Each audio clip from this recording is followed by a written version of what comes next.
बहुत कामयाबी दी है, पर इस कामयाबी के नशे में गलत रास्ते पर चला गया। जैसे कि हर तरह के ड्रग्स, मैं कोई भी सांसारिक चीज मांगता हूँ जैसे धन गाड़ी तो श्री जी सब दे देती हैं, पर मेरे बार बार रो कर भी कहने पर श्री जी मुझे इस लत से क्यों? ये जो अनुकूलता मिलती है श्री जी से नहीं मिलती है, ये प्रारब्ध से मिलती है। अब इस समय तुम जितना बुरा चाहो, किसी का भी हो, जितना बुरा चाहो उतना बुरा कर लो, अनुकूलता मिलेगी तुम्हें, क्योंकि तुम्हारा पुण्य चल रहा है। और फिर जब बुरा प्रारब्ध आएगा तो चाहे जितना धर्म कर लो, तुमको दुख भोगना ही पड़ेगा। अच्छे आचरण और बुरे आचरण, इनका परिणाम हमको भोगना पड़ता है। गुरुजी मुझे पता है कि ये गलत है, और आप आज से हमारी बात मानो, नाम जपना शुरू करो। इसमें हमारे अंदर बल की कमी हो गई, अध्यात्म बल की। जब अध्यात्म बल जितना बड़ा होगा उतने ही आप अच्छे आदमी बन जाएंगे, उतने आप दुर्गुण दुराचारों को त्याग पाएंगे। इसलिए नाम जप करो। ड्रग्स लेते हो? लेता था, बट पहले बर्बाद हो जाओगे, होश में रहो। इस समय तुम ईमानदारी से बताओ, कर रहे हो कि नहीं? 1 महीने पहले करा था। अब नहीं कर रहे हो? कसम खा ले, आज कसम खा कि मैं वृंदावन में कसम खाता हूँ तुम्हें साक्षी करके कि मैं कभी अब ड्रग्स नहीं लूंगा। बोल। मैं साक्षी लेके कसम खाता हूँ गुरुजी की आज के बाद कभी छूंगा भी नहीं। हाँ बिल्कुल। सिमरन बहुत अच्छा चल रहा है, परंतु उतना ही काम क्रोध हावी होते जा रहे हैं। महाराज जी, आप इस समस्या का निवारण करने का। हाँ, तो काम क्रोध आप में थोड़ी आ रहे हैं, आप तो सुमिरन में, अंतःकरण में काम क्रोध आ रहे हैं, जैसे पड़ोस में आ रहे हो। तो आप साक्षी रहिए, नष्ट हो जाएंगे।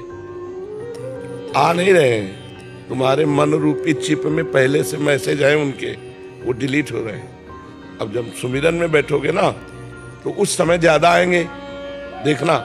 तो उस समय आते नहीं है, तुम्हारा मन निर्मल हो रहा, तुम्हारे मन से वो डिलीट हो रहे हैं। जैसे मोबाइल का कोई भी मैसेज हमारे सामने डिलीट करना हो तो आएगा ना कि ये मैसेज डिलीट। तो करोड़ों बार, अरबों बार काम के मैसेज है। अब हम नाम जप कर रहे हैं तो वही काम, तो हमें लगता है काम नष्ट नहीं हो रहा, नहीं, एक एक डिलीट होता चला जा रहा है। पर है उसी विषय का मैसेज, तो हमें लगता है ये बार बार क्यों आ रहा है, बार बार वो जो पहले आया वो तो नष्ट हो गया, अब ये उसी का दूसरा आया वो भी नष्ट हो गया, अब उसी का तीसरा आया। जब करते रहो धीरे धीरे खाली हो जाएगा मन। निर्मल मन जन सो मोहि पावा, मोहि कपट छल छिद्र न भावा। तो आप सुमिरन पर ध्यान दीजिए, काम क्रोध पर नहीं। वो मैसेज डिलीट हो रहे हैं, वो गंदी बातें सब नष्ट हो रहे हैं। ठीक है जी। ये मेरी बच्ची है, हम ऑस्ट्रेलिया से आए हैं। कुछ अंडा, देखो आप विदेश में रह करके आप मांस वगैरह नहीं खाते? मेरे स्कूल में कोई भी नहीं है जो वेजिटेरियन है, बस मैं हूँ। बहुत सुंदर।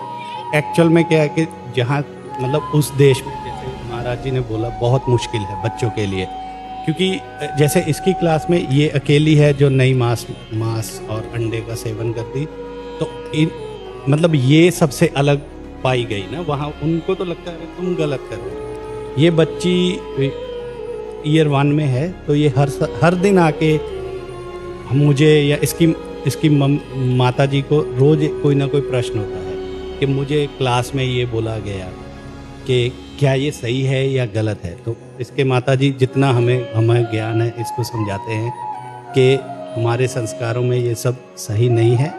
अगर हम नहीं कर रहे तो ये भी नहीं करेंगे, हमसे ही शुरू होगा।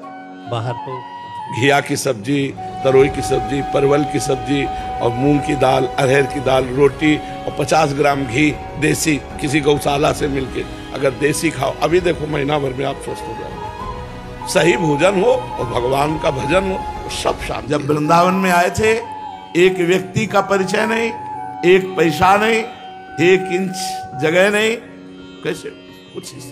आप देखो हम कुछ लाए थे क्या काशी से, ये महारानी जी का है। बोले बाबा गाड़ी से चलता है। कहाँ चलता है, कहाँ चलता है? वृंदावन में। कौन चलाता है? श्री जी। हम लेके आए थे क्या काशी से गाड़ी? लेके आए थे? किसी से कहा है क्या गाड़ी दे दो? मालिक के नौकर हैं, नौकर को कैसे चलाना ये मालिक जाने। इतने बड़े मालिक है, वो चाहे तो विमान मंगा दें, उनके क्या, अनंत ब्रह्मांड है। हम किसके, वो जो सलाहकार होते हैं बड़े अधिकारियों के, मंत्री आदि के, उनको क्या कहते हैं, पीए। हम पीए हैं श्री जी के। श्री जी को सलाह देते हैं कैसे लाल, हाँ कैसे श्री जी का पिए चलेगा। सोचो, शिष्यों को लगता है कि हम अपने गुरुदेव को क्या दे दें, सबको लगता है। हमारे हृदय में हर समय होता था कभी मेरे गुरुदेव मुझे आदेश करें उस सेवा का अवसर, ऐसे सबको लगता है कि अपने गुरुदेव की सेवा करें।